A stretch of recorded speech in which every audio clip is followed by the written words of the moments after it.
말씀은 볼 때마다 새로운 게 보여요. 금방도 읽으면서 갑자기 보라 내가 만물을 새롭게 하노라, 이 말씀이 눈에 쑥 들어오는 게 밑줄 꺼놨습니다.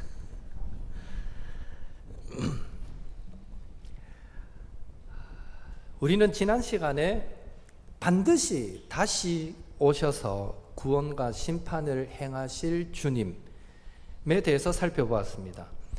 특별히 예수님께서 다시 오실 수밖에 없는 이유를 말씀드렸는데, 그것은 최후 심판이 구원의 완성이기 때문이다 라고 설명드렸습니다. 다시 말해 예수님이 오셔서 악한 자들을 심판하셔서 영원한 불못에 던지시는 것도 이 세상에서 하나님 나라를 회복시키시고 완전하게 하시는 일이었다라는 것입니다. 그래서 예수님께서 심판주로 오시면, 지난주 본문 기억나시죠? 천하만국을 다 그 앞에 불러 모으시고 양으로 염소로 그 오른편 왼편으로 구분하시고, 양으로 분류된 자들에게는 영생을, 염소로 분류된 자들에게는 영벌의 심판을 내리신다라고 했습니다. 그리고 그 심판의 기준이 무엇이었습니까? 믿음에 합당한 거룩한 삶의 열매였습니다.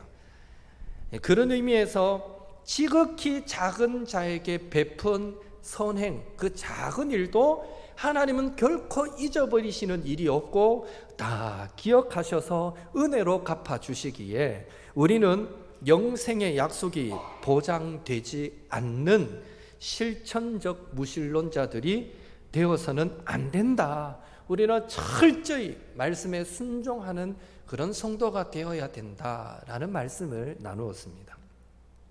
오늘은 주님께서 재림하시는 최종적인 목표가 구원의 완성, 하나님 나라의 완성이다라고 할 때에 하나님 나라를 어떻게 회복하시는가, 어떻게 완전하게 만드시는가에 대해서 또 잠시 나누겠습니다. 우리 주님이 재림하시고 모든 것을 심판하실 때 일어나는 중요한 사건 중에 하나는 모든 사람의 부활입니다. 부활. 우리가 살아있을 동안 주님이 재림하지 않으시면 우리도 죽었다가 언젠가 주님 오실 때 부활하게 됩니다. 부활. 예수님께서 부활하신 것처럼 우리도 부활한다면 저와 여러분의 부활할 몸은 어떤 상태일까요? 어떤 몸일까요? 고린도전서 15장 42절에서 44절 같이 읽습니다. 죽은 자의 부활도 그와 같으니 썩을 것으로 심고 썩지 아니할 것으로 다시 살아나며, 욕된 것으로 심고 영광스러운 것으로 다시 살아나며, 약한 것으로 심고 강한 것으로 다시 살아나며, 육의 몸으로 심고 신령한 몸으로 다시 살아나느니 육의 몸이 있은즉 또 영의 몸도 있느니라. 아멘. 이 말씀에 의하면 우리의 부활의 몸은 썩지 않고 영생을 누릴 수 있는 몸입니다. 우리 부활의 몸은 예수님의 부활체와 같은 영광스러운 몸입니다. 우리의 부활의 몸은 쉽게 해를 당하지 않는 아주 강한 몸이 될 것입니다. 우리 부활의 몸은 죄의 정욕이 사라지고 오직 성령의 인도하심과 일치하는 본성을 가진 그런 신령한 몸으로 부활하게 될 것입니다. 부활의 몸이 어떠할지에 대한 실질적인 예는 부활하신 예수님에게서 찾을 수 있습니다. 누가복음 24장 36절에서 43절에 보면 부활하신 예수님은 제자들이 부활을 믿을 수 있도록 자신의 부활하신 몸을 제자들에게 직접 만져봐라 라고 말씀하기도 하셨고요. 심지어 제자들이 보는 앞에서 구운 생선 한 토막을 잡수시기도 하셨습니다. 부활의 몸이 그렇다는 거예요. 아무것도 안 먹고 사는 게 아니에요. 부활의 몸도 무언가를 먹을 수 있는 육체를 가지고 있다는 것을 알 수 있죠. 빌립보서 3장 21절에 나오듯이 우리의 부활이 예수님의 영광의 몸의 형체를 갖춘 실제적인 몸의 부활이 될 것을 예수님이 미리 보여주셨던 것입니다. 그러니까 우리가 부활할 때 막 완전 영혼으로만 부활하고 이런 거 절대 아니라는 거예요. 우리도 예수님처럼 육체를 가진 부활을 하게 된다라는 것이죠. 분명한 사실은 부활의 몸은 지금 우리의 몸 그대로는 아닐지라도 실제의 몸으로 부활한다라는 것입니다. 그리고 우리의 몸의 부활이 이러하기 때문에 하나님도 우리의 부활이 영광스러운 부활이 되도록 그에 걸맞는 환경을 조성해 주시는데 그것이 바로 새 하늘과 새 땅이라는 환경입니다. 즉 하늘과 땅을, 천지를 새롭게 조성해 주시는 것입니다. 이 줄여서 신천지잖아요. 새로운 하늘과 새로운 땅, 신천지. 이 좋은 말을 이단이 사용하고 있어서 신천지란 말을 못 써요, 교회에서. 그런데 주님이 재림하시면 신천지를 만든다는 거예요. 새 하늘과 새 땅. 부활할 새로운 몸이 살 수 있는 새 하늘과 새 땅을 조성하신다는 거예요. 그렇게 조성하시는 새 하늘과 새 땅을 두고 계시록 21장 1절은 새 하늘과 새 땅을 보니 처음 하늘과 처음 땅이 없어졌다라고 말합니다. 새 하늘과 새 땅의 특징이 그래요. 처음 하늘과 처음 땅이 없어졌대요. 계시록 21장 4절에 처음 것들이 다 지나갔음이러라. 지나간대요, 처음 것은. 그리고 베드로후서 3장 12절에 그날에 하늘이, 처음 하늘이죠, 하늘이 불에 타서 풀어지고 물질이, 이 땅의 모든 물질이 뜨거운 불에 녹아지려니와. 새 하늘과 새 땅을 두고 이 마지막 때의 그 변화의 모습을 이렇게 표현하고 있습니다, 성경은.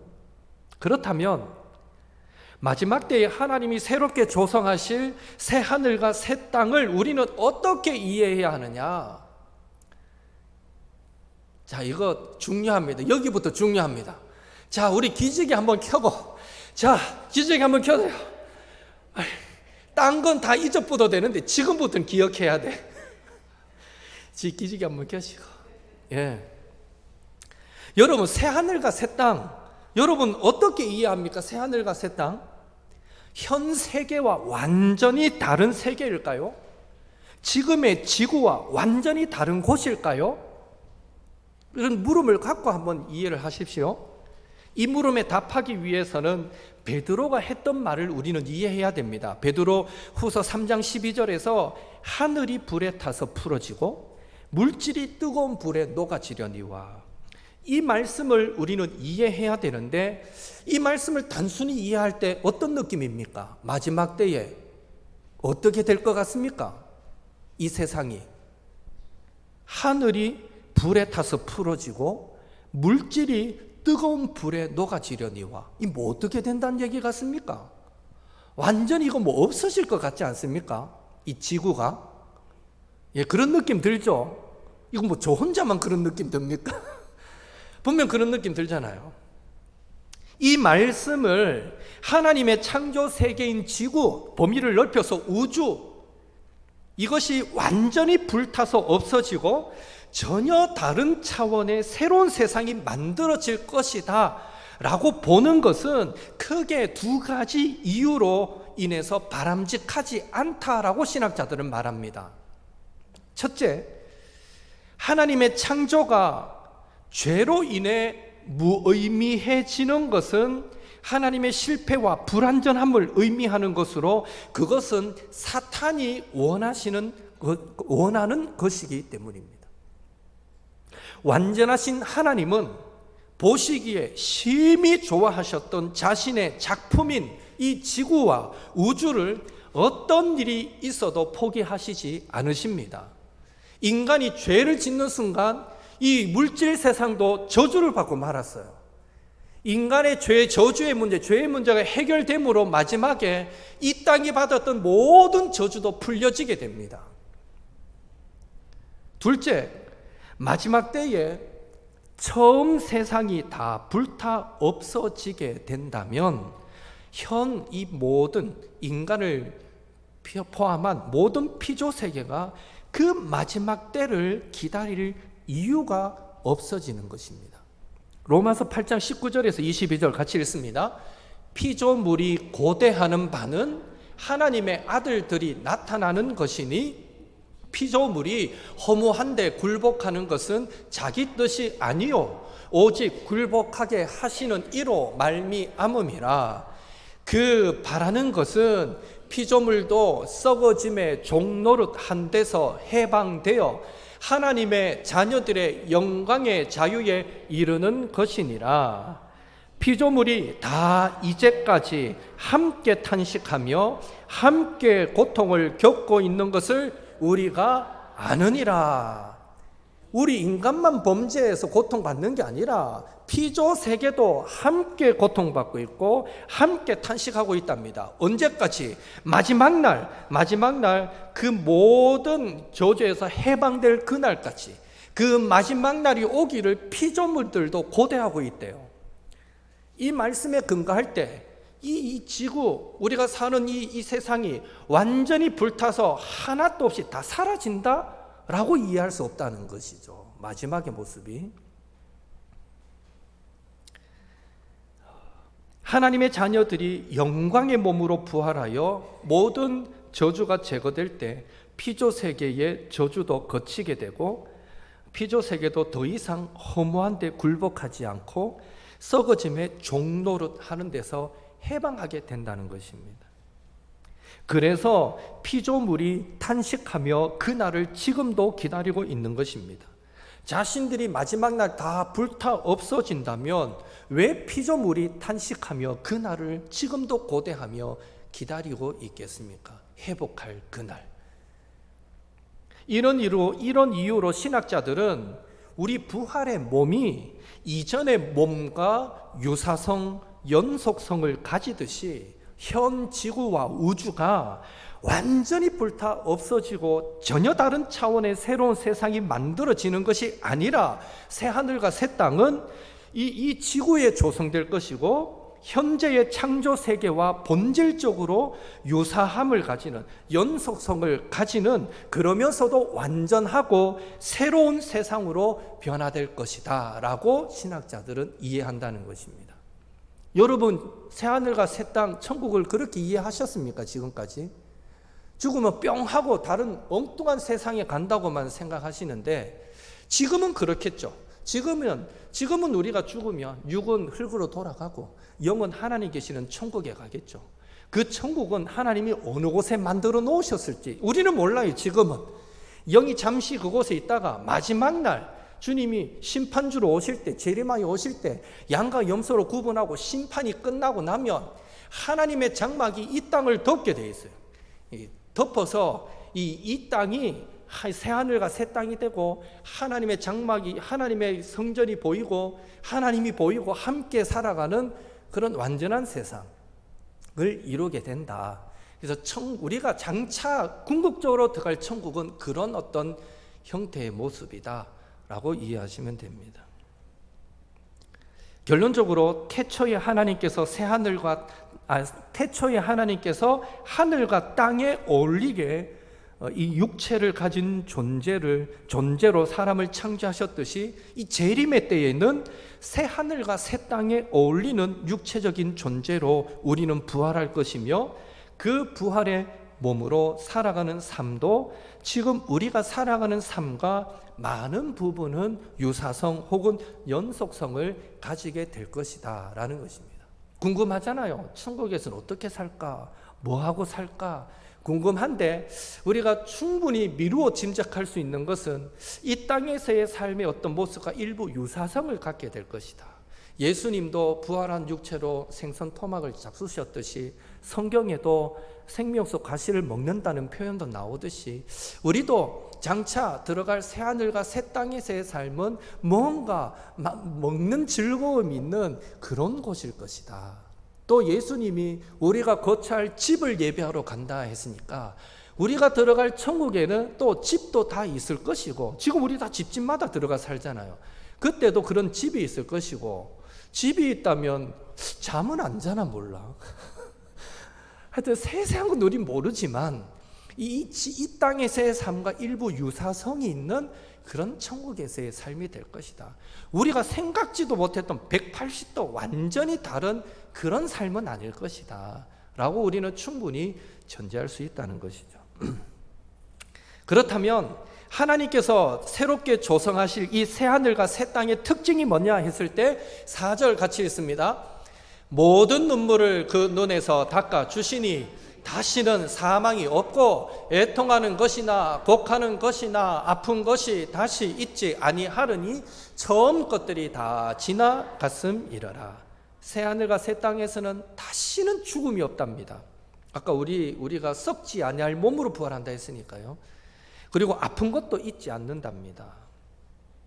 이 땅의 삶은 종종 얼마나 많은 육체적 고통을 느끼며 삽니까? 이번 주도 보니까요, 몸이 코로나 때문에, 감기 때문에 오늘 빠진 분이 얼추 한 6, 7명 돼요.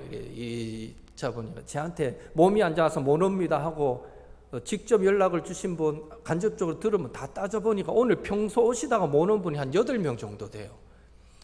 예, 아유, 여러분 하나님이 얼마나 아끼고 사랑하시면 이래 말하면 안 된다. 그러면 뭐 감기 걸리면 코로나 걸리면 사랑 안 하는 게 아니니까 참 말은 조심스럽다고 하죠. 그래도 여러분은 코로나 안 걸리고 오늘 오셨잖아요. 그러니까 하나님이 그 많은 바이러스들이 득실득실 거리는 틈에서 일단은 여러분을 지키셨다는 거잖아요. 얼마나 감사합니까? 하여튼 우리 질병은 수시로 찾아오는데 저도 지난 주 중에 갑자기 허벅지, 무릎 위 허벅지 안쪽이 바늘로 막 찌르듯이 타닥타닥 찌르듯이 아프다가 또 한 3시간 있다 또 팍 찌르고 이 찌를 때는 막 너무 아파가지고 저도 모르게 하고 소리가 날 정도 찌르는 거예요. 뭐 이러다 말겠지 했는데 그날 밤에도 한 번 더 찌르고 자다가도 또 그래가 한 번 놀라서 깨고 이상하다. 그 다음날 되니까 그 찔렀던 부분이 이 피부가 약간 왜 몸살 때 이래 살 스치면 아픈 느낌 비슷하게 그렇게 되더라니까요. 이상하다. 뭐 이러고 말겠지. 또 버텼어요. 근데 그날 저녁 되니까 이제 딱 맞은편 요 반대쪽 허벅지 또 찌르는 거예요. 그래서 그때 느끼면서 이거는 그냥 있을 일이 아니다 싶어요. 그 다음날 병을 가야 자고 또 하루를 더 자고 일어났더니 양쪽 그 허벅지 부분뿐 아니라 그 뒤에까지 이 살갗이 너무 예민해져 있고 그런 거예요. 그래서 이상하다. 병 가보자 해서 최종적으로 병원 가서 설명을 했더니 대상포진이래요. 대상포진. 물집은 안 생겼는데 초기에 조금 예민한 분들이나 어떤 분들은 초기에 발견이 될 수 있는데 가만히 들어보니까 대상포진 같다면서 그래가 주사 맞고 약을 5일치를 지어가지고 먹고 있는데 참 신기한 거는 그래 살갗이 따갑고 이 찌르는 이게 주사 한 대 맞고 약 한번 딱 먹어보니까 없어졌어요. 초기에 딱 발견돼서 다행히 약을 먹으면 된다 하더라고요. 참 하나님의 은혜죠. 하여튼 우리는 이 땅을 살아갈 때 원치 않는 질병도 찾아오고 아픔도 느끼고 그런데 저 천국에서의 삶은 안 그렇다는 거예요. 다시는 아프지 않는답니다. 정지영거사에 얼마나 좋아요. 다시는 아프지 않는데요. 천국의 삶이. 예, 우리 연세 드신 분들 썩지 않는데요. 몸이 주름살 안 생기고 예. 배 안 나오 아무리 맛있는 거 많이 먹어도 배 안 나오고 몸짱이 되어서 서로가 서로를 볼 때 너무 아름답다 할 만한 그런 육체를 가지게 된다는 거예요. 사모가 돼요. 저는 과연 이 땅에 살 때 제가 이 배에 복근 왕자 한번 새길 일이 있을지는 내 모르겠지만 이 땅에서는 그런 몸짱은 내가 한번 못 돼봐도 천국에서는 그 부활의 육체는 가장 강한 몸, 가장 아름다운 몸이 될 거다. 이 땅에서는 미의 기준을 누가 정했는지 몰라도 TV에 나오는 젊은 애들이 그래도 요즘 잘 나가는 미의 기준 아닙니까?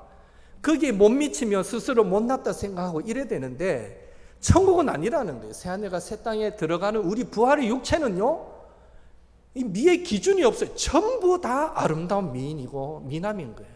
그런 몸이 된다는 거죠. 그 새하늘과 새 땅에 들어가면 우리가 의도적으로 안 이쁜데 이쁘다 이렇게 말하지 않는다는 거예요. 누구라도 보면 아름답고 누구라도 보면 멋있는 몸으로 부활하게 된다는 거죠.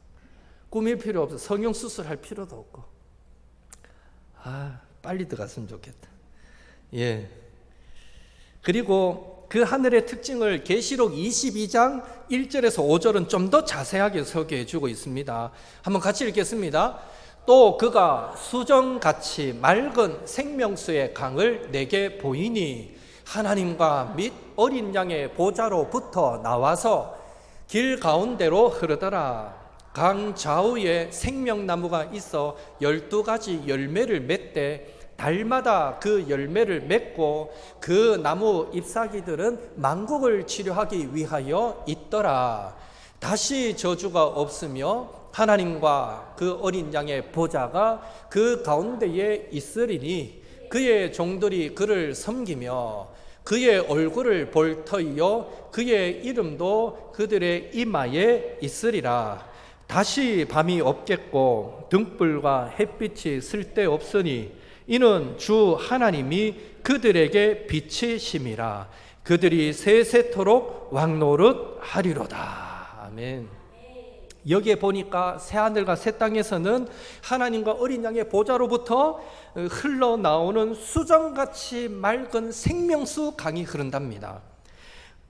그리고 그 생명수 강 좌우편으로 생명나무가 수도 없이 많이 심겨져 있는데 이 나무들이 달마다 다른 열매들을 맺어서 그 열매들을 먹게 된다는 것이죠. 그리고 그 나무들의 잎사귀는 모든 상처와 질병을 치료하는 효능이 있다고 합니다. 다시 저주가 없고 밤이 없고 우리 그 새하늘과 새 땅에 가면 하나님과 어린 양의 얼굴을 보게 된답니다. 이 부분을 문자 그대로만 이해할 수는 없습니다. 이제 우리는 충분히 신학적으로 추측하고 상상할 뿐인 거죠. 만약 이 지구를 하나님이 또 새롭게 바꾸셔서 완전한 어떤 형태로 우리가 상상도 못할 어떤 능력으로 바꾸셔서 이 땅에 부활하여 양으로 분류된 자들이 하나님의 이 보좌가 임하고 그래서 함께 살아가는 그 넓은 거처가 된다고 생각할 때 그 보좌로부터 흘러나오는 그 물, 그 가로 심겨진 나무들 그것만 따먹기에는 부활할 사람이 많을 것이고 숫자가 많을 것이고 이건 뭔가 상상이 안 되잖아요. 그래서 이 부분은 문자로 이야기보다는 사실 영적으로 이해해야 됩니다. 보좌로부터 수정같이 맑은 생명수 강물이 흐른다는 것은 결국 성령을 상징합니다. 그 배에서 생수의 강이 흘러나리라.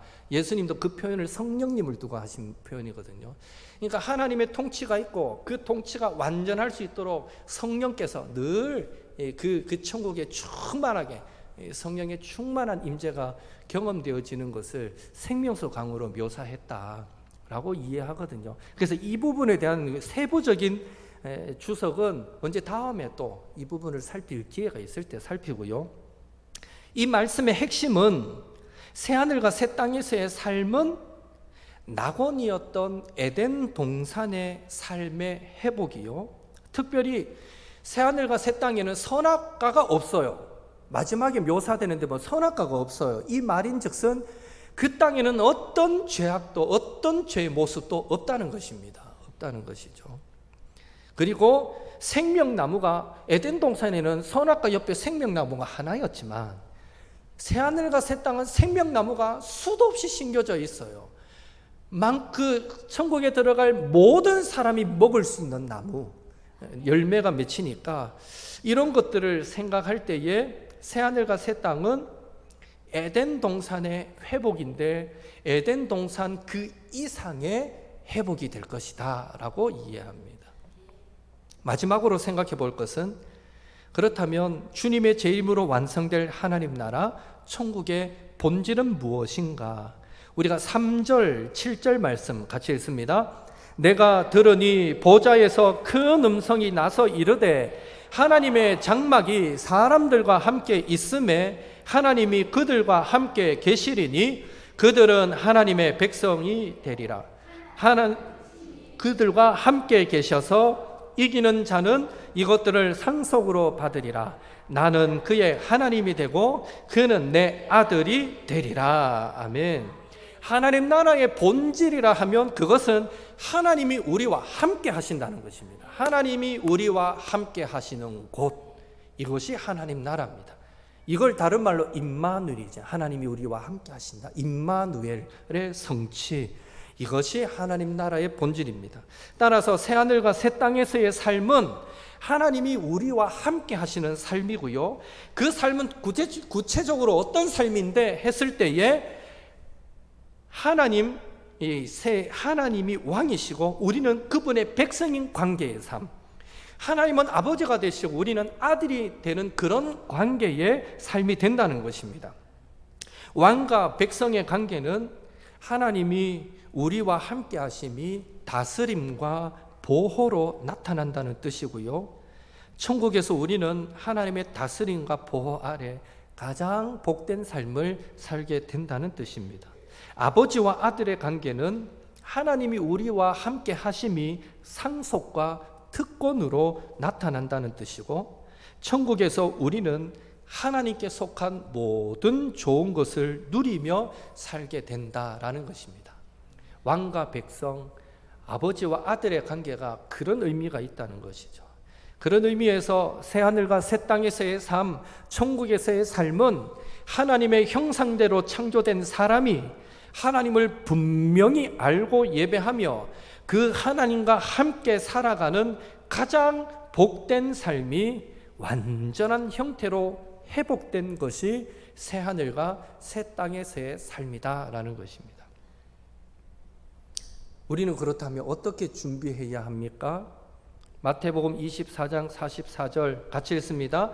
이러므로 너희도 준비하고 있으라. 생각하지 않은 때에 인자가 오리라. 생각지도 않은 때에 우리가 주님 맞을 때가 다가올 텐데 준비하랍니다. 그럼 우리는 어떻게 준비할까요? 첫째, 천국의 삶을 소망하고 기대하며 살아가야 합니다. 우리도 예수님처럼 부활의 몸을 갖게 될 것입니다.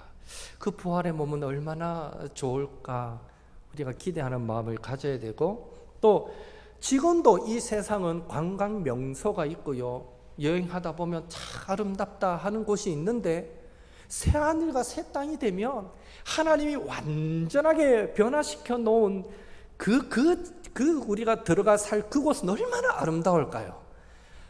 도대체 우리가 관광하면서 여행하면서 야 아름답다 생각하고 거기서 멈추면 안 되고, 성도는 이것도 이렇게 아름다운데 천국은 얼마나 아름다울까?